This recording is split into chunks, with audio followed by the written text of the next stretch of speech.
Hey class, coming to you from live from the Social Studies office today. Sorry, no wacky shirt, but kind of want to get this one done. My recording stuff wasn't working over the weekend.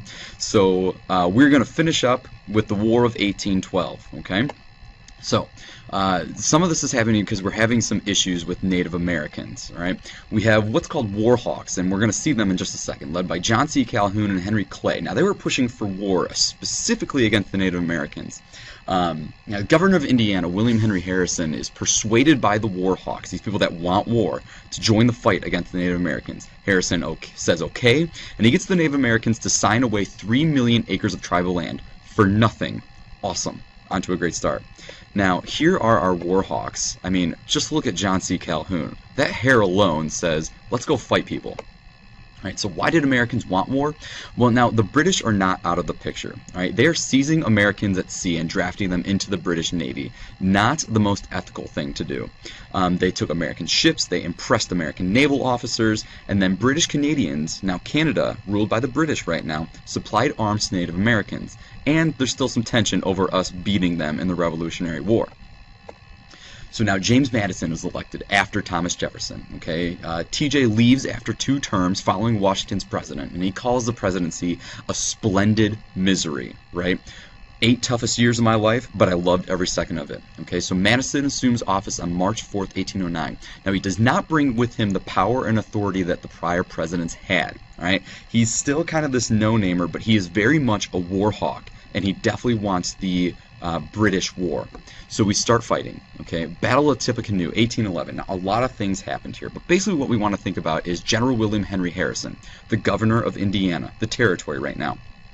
He invited those Native Americans to Fort Wayne, and they signed away 3 million acres of land. The Indians don't necessarily go quiet, though. Okay, Captain Tecumseh, Chief Tecumseh, organized a confederacy of Indian tribes to fight for their homelands. Okay, he wanted to preserve their culture. Now, Tecumseh's brother, Tenskwatawa, aka the Prophet, fought against Harrison and was defeated at Tippecanoe. So the Indians lose, despite how hard their name is to say. Now, Harrison becomes this national hero, naturally. Now, also, this discredited the Prophet and drove Tecumseh to make an alliance with the British, right? Tecumseh still very much wants to be the hero here. And Tecumseh will fight on the side of the British during the War of 1812 and will die at the Battle of Thames in 1813. So let's get into it. War of 1812. No matter what anyone says to you, it happened in 1812. Okay? America attempts invasions of Canada. Remember, Canada is under British rule. It fails. They're successful in 1813, where they managed to kill Tecumseh and dismantle his confederacy. So now there is no Indian alliance. Now by 1814, the British send their navy, who have American officers now. They land in the Chesapeake Bay and begin approaching Washington, D.C. Now remember, Washington is the new capital, just moved from Philadelphia. Brand new setup. Now they enter the Capitol and set fire to most of the public buildings, including the Capitol and the White House, as you can see down here in the picture, a rendering of the Battle of 1812. Americans, while Washington burned, remained steadfast at Baltimore and Fort McHenry. Okay, now this leads to the national anthem. Right? Francis Scott Key will write the poem "The Star-Spangled Banner" while watching this battle, and after gaining popularity, it will become the national anthem. Okay, here's Fort McHenry. Fought major battle during the War of 1812. Here is a flag. This is the Star-Spangled Banner that was prominently featured during the war. Okay, and we're going to be doing more with that in class. So now comes the Battle of New Orleans, which actually is fought after the treaty, but we'll get into all that. So the British attacked New Orleans. Remember, we own it now. That is ours. We bought it fair and square.